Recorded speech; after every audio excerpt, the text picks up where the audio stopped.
you know what we're going to talk about, the trans issues. So on trans issues, as an example, over 60% of Americans agree. Of course, they should have the same constitutional rights, same rights to housing, employment, rules against discrimination, etc.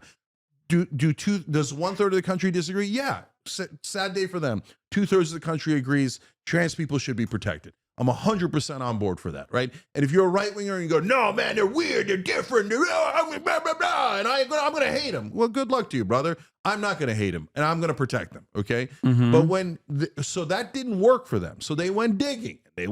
So then they go, okay, we should ban trans people from the military. Did you read the New York Times article I told you to read on this the last time we had this conversation? I'm not sure I did. About how, okay, so... they went digging. Yeah. So what you're describing is what I was explaining to you, that the Christian groups, the right-wing Christian nationalist groups, in the aftermath of the failed initiative to do a trans bathroom bill in North Carolina, at a time when Donald Trump was pro-trans, openly stating he was pro-trans, openly criticizing the North Carolina legislation, saying, leave it as it is, nobody cares. Caitlyn Jenner can piss in whichever bathroom she wants to piss in, as long as she's pissing in Trump Tower. When all this stuff was happening, there was definitely a different attitude overall. I think part of that was because, just like you also recognize, most Americans, like, they just think trans people are being discriminated against and unjustly. And the other reason was because it just seemed like cruel and unusual for no particular reason.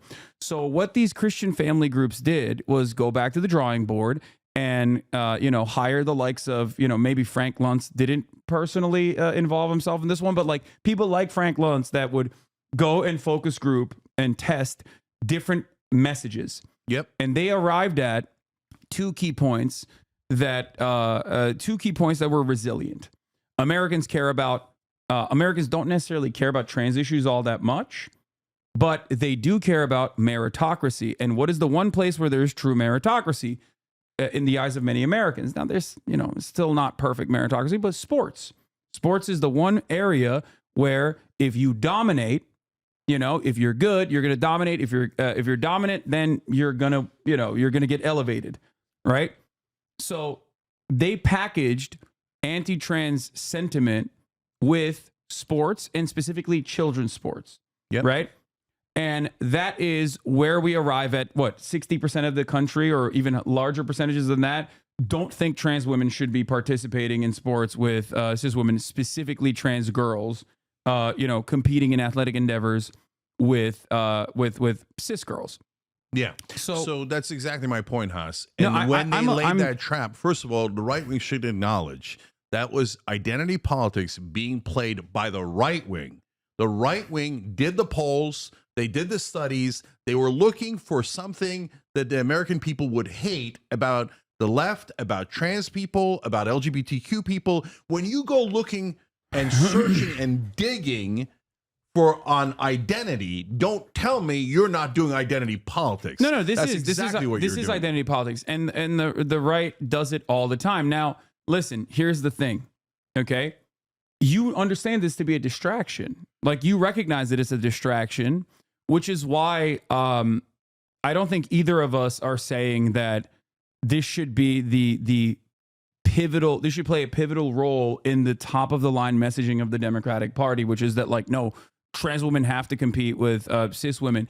I don't think anyone is making that argument at all. No. But I think we should, it would serve us both well to openly recognize, and I think you do as well, that this hyper focusing on, trans athletes at the high school level all the way to the collegiate level is a distraction that most Americans might have an opinion on, but don't necessarily care about. It's not a major driver of turnout. It's not something that people go out and vote for. I don't agree. No. Okay. Well, we can have that argument in a second. I will explain it to you why I don't think it's a real issue. Part of the reason why is that it's just simply not a real issue because do you know the number of trans athletes nationally? So I know that under the collegiate level. No, it's microscopic. That's 40. Why. The number is 40. Yeah, and so like 20 states, 20 red states passed a law against transgender girls participating in high school sports, and they couldn't name one transgender girl in their state that participated in high school sports. Yes. So that's exactly my point. We start with agreement. Even Spencer Cox vetoed the bill in Utah originally, and he actually wrote like a pretty compelling argument as to why he was vetoing it.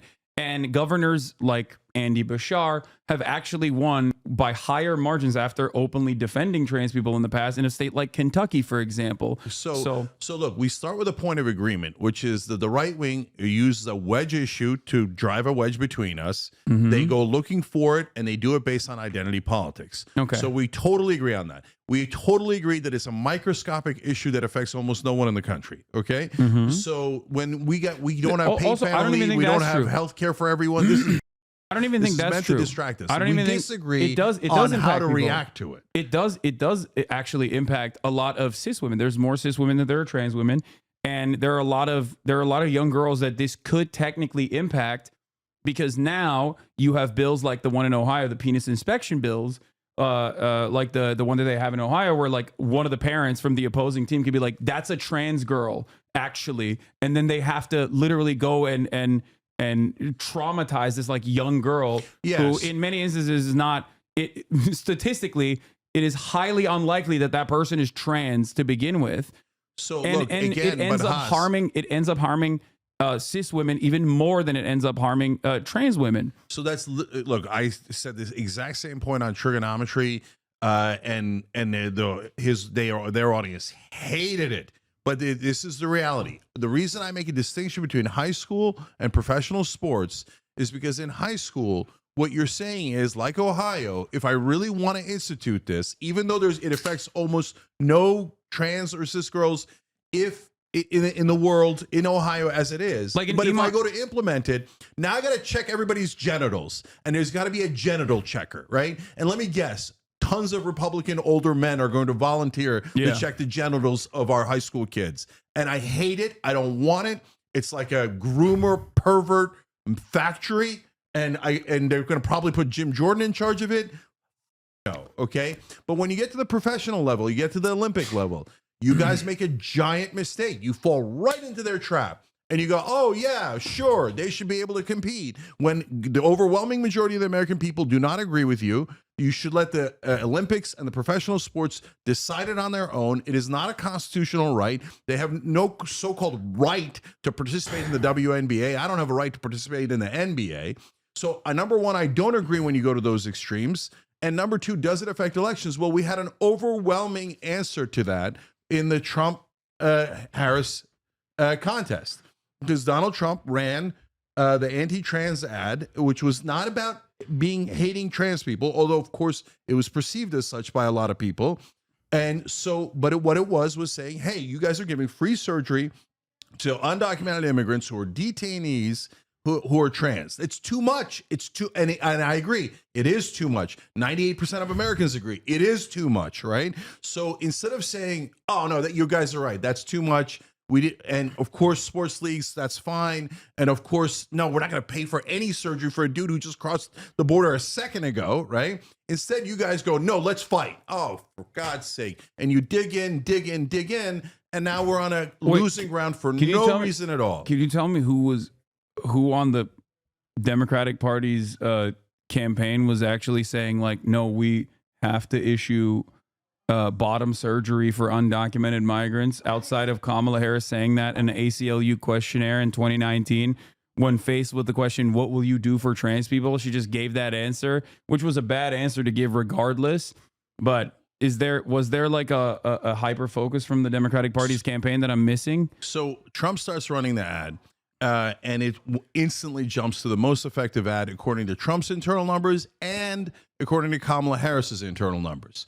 So at that point, that's also not true. David Plouffe literally said on the Pod Save America autopsy that they engaged in that the ad actually wasn't all that impactfed at all. Yeah, you don't saw believe him it. say that. I know it's not true because Future Forward, the biggest PAC that Kamala Harris said that the Charlemagne the God version of that moved the national polls by not the national polls, but for people who viewed it, it moved the numbers by 2.7 points nationally. Okay. That is gigantic. And they said it was the most effective ad Trump had. That's why he then doubled down and quadrupled down and wound up spending 20% of his entire ad budget on that ad. I think because both sides thought it was the single most effective ad. I think that's literally the reason why Kamala Harris was able to actually catch up to Donald Trump on not only the economy because of their hyper focus on the trans.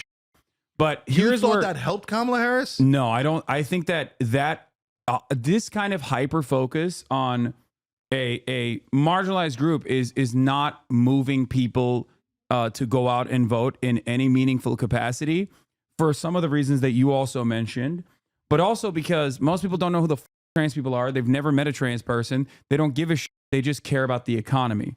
And when you're hyper focusing on just like, trans people and like dominating trans people or some shit, even if it's something that they agree with, they're like, after a certain point, there is outrage fatigue. And I think on the trans issue, we like consultants and people who are hyper focused on the media care far more about the effectiveness of ads like that than the actual Americans that went out and voted. And you saw this reality. We lost, they won. No, I know, but okay. So I mean, like, it's so in the real world, they won, we lost. In the, that's why in you the have to world look at, of consultants where they look at polling, that's why you have to won, look, we lost. That's why you have to look at the broader campaign and what Americans were concerned with and why they voted in the ways that they did. And I think here's where you and I agree on. So your position is, even though both sides overwhelmingly say that ad was the most effective ad and it moved people and it cost Kamala Harris tons and tons of votes, you disagree. Yes. And the reason why I disagree with it is because, well, I don't completely disagree with it. And I'll explain to you why. And I think you and I are going to be in agreement with this. I think that the only way that that ad is even remotely sticky when, or even remotely effective, when I still question the legitimacy of how effective the ad was, because there's plenty of examples of people actually defending trans people and then winning by resounding numbers all across the country. It depends on what issue, though, Haas. It's because the Democrats they stand for nothing. There is nothing that unites the base of support for the Democratic Party. They are this weird big tent, third way neoliberal party that is constantly pointing to institutional norms and defending this notion of civility.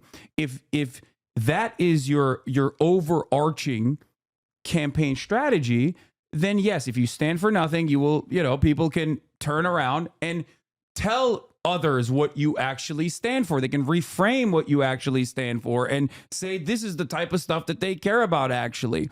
And therein lies the problem. And I think you and I will agree on this. If it was like a Bernie Sanders style candidacy, if Kamala Harris was like, I want Medicare for all, that Americans are suffering.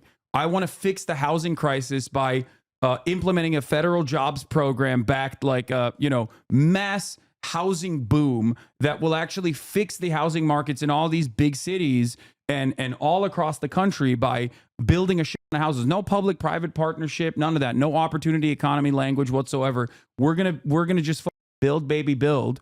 Okay, if those are some of the key markers that you're focusing on, this does two things. Okay, this does two things. Number one, Republicans are reactionary, so now they have something that they had to fight against. And if they don't have anything to fight against, they're going to find new wedge issues to make everybody pay attention to, no matter how silly or stupid, right?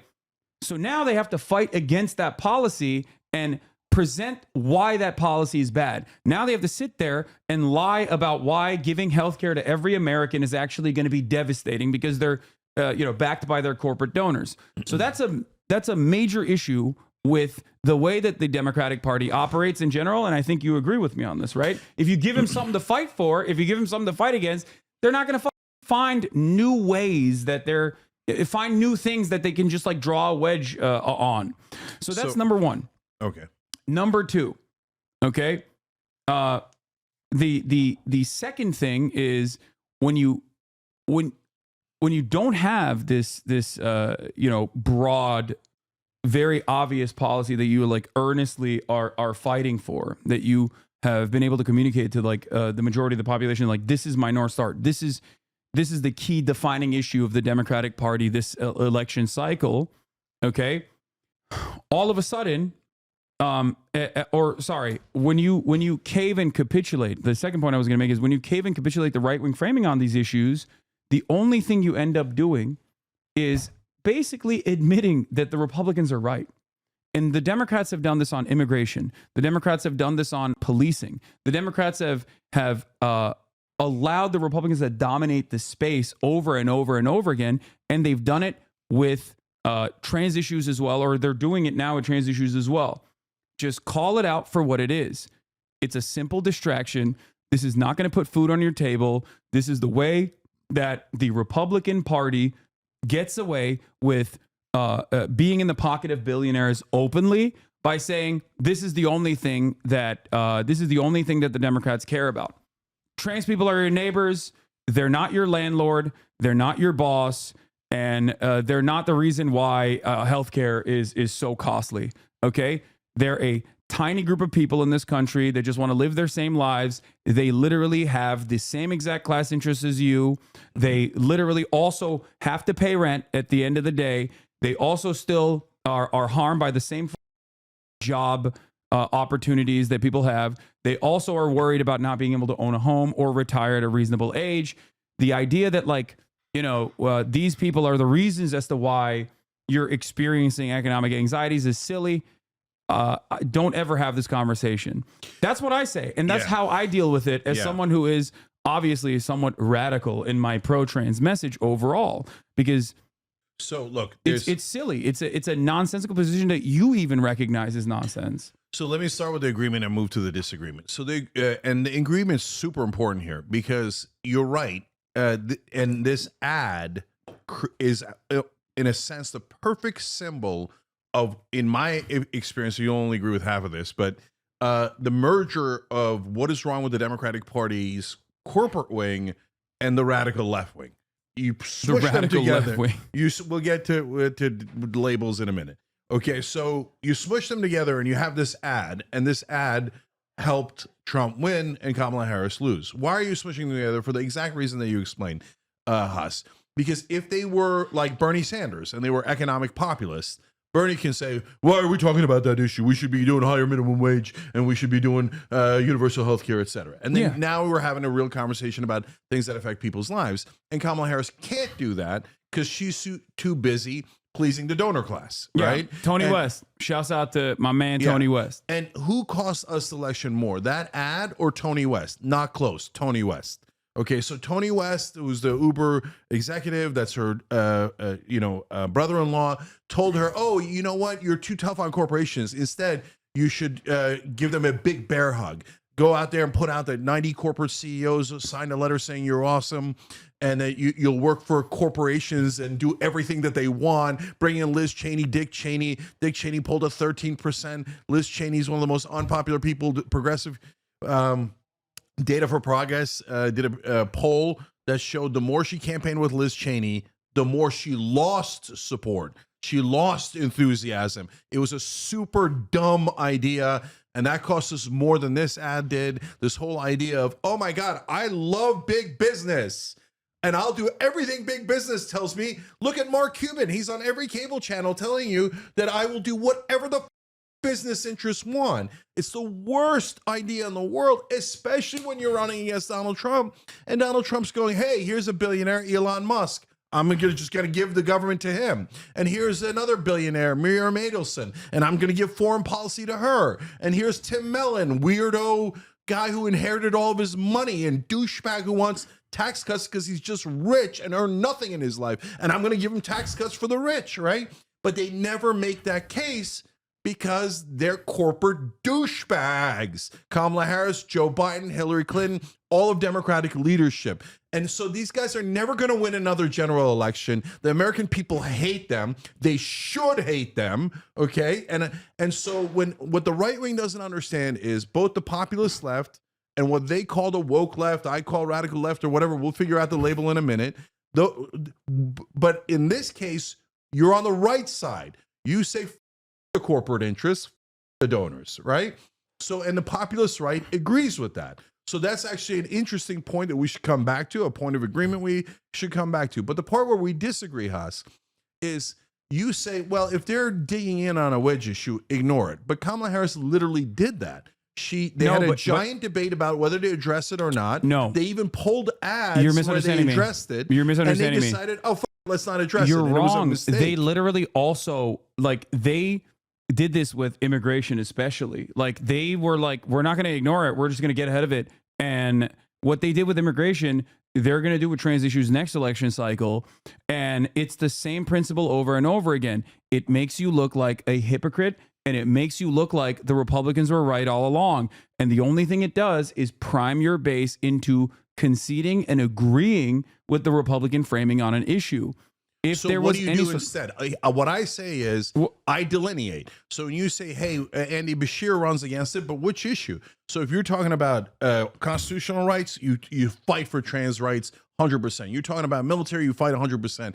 I'd fight on bathrooms. I'd fight on high school. But I draw the line on sports. I draw professional sports. I draw the line on giving free surgeries. That's the thing. Then you can defend your position and get back to there's where the great majority of American people agree with you. You want to know why there's no reason to draw any of these lines? Because Kamala Harris did actually bring this up, which I thought was like, especially because like she didn't have a clear or consistent position on this at all. It was like, it was left out there in the dark, but like Trump did the same thing as well for undocumented migrants. Say that. I it's know.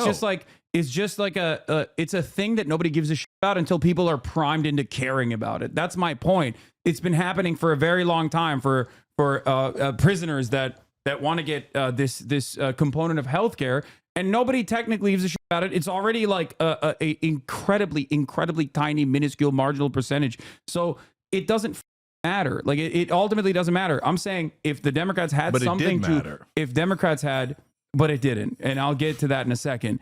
If Democrats had something that they were fighting for, nobody would give a shit about this. That's the point. Yeah, but that you brought up Bernie Sanders and you said, oh, healthcare, universal healthcare. Bernie Sanders has also said trans rights are human rights. Like, you know what I mean? It's not like, but that's the difference between 2016 and 2020. It's not like Bernie Sanders. It's not like Bernie Sanders himself is saying like, yeah, trans people, we got to cut them out of this bargain. Trans people, you guys are just making that up. No, but in Haas, when you frame it first that of all, way, you get all these crazy Republicans people are online. saying that. Republicans are saying that. No, I know, but we're not saying that. No, you get all these crazy people online who are like, "Oh my God, if you don't agree to free surgeries for every trans person on planet Earth, you're a Nazi." Well, you know those people exist, and those people, that is the radical left, and they are stupid, and they do cost us elections. No, you're hyper focusing, and I've had this conversation privately with you many times over.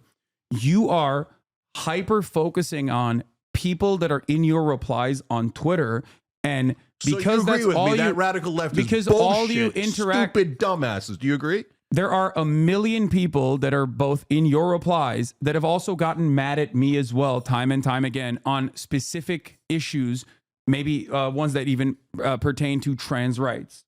Okay, it literally doesn't matter. People get very passionate, understanding. I'm very understanding. Shocking agreement. I agree. There's 13 douchebags online. That's what I said from day one. I know, but why the would you ever hyper focus on people like that? Look, no. So you might be doing the right thing. Hold on. You're doing the Bill Maher thing. You're demanding that there needs to be a sister soldier. You're doing the sister soldier moment. That's it. No, you're trying to. So the minute we said the most reasonable things on earth, which you now agree with, apparently, then what happened? It wasn't just the 13 douchebags online. And by the way, everybody said, no, those 13 douchebags represent all the left. You're not on the left anymore because the 13 douchebags control the left. And then what happened next? Then Majority Report jumped in, and Lance from the Serfs, and all the other little dirtbags jumped in, and they were like, no, Cenk and Anna are turning right. The 13 douchebags are right. We need to protect every trans person should get free surgery. We got, even in China, even though we have nothing to do with China, we hate them. They're Nazis. You got to, okay. I mean, I'm 100% right. Every dirtbag show did it. You got to calm Every down. dirtbag show did it. Tell me I'm wrong. This is reframing an issue that is now we've moved away from the electoral consequences of a trans ad to your own personal anger and frustration that you have with left-wing media online. We are so do you agree left-wing media online? Those guys that I listed are full of shit. I have and in a tiny stupid minority. I have disagreements with everyone in this space, but there's a reason why seemingly I don't catch the same amount of strays that you do, because I don't hyper I focus. can tell you why. I don't hyper focus. What do you think it is? They think you're hot, young. I don't mean attractive. God bless on that. Okay. I'm also obviously hot. I mean, as in they think, oh, the young people watch Hasan. He's cool. And you give the thing of like, oh, no, trans people are right on everything, right? You don't come out and make the distinctions that Anna and I made. Okay. So they think, oh, no, he's good. He's extreme as we are. I think he's woke left. Yay, extremeness. I think the reason, first of all, you're okay. By the way, majority report and all of you guys, you better attack him. He apparently agrees with me. Okay. You better attack him. You're not going to attack him, are you?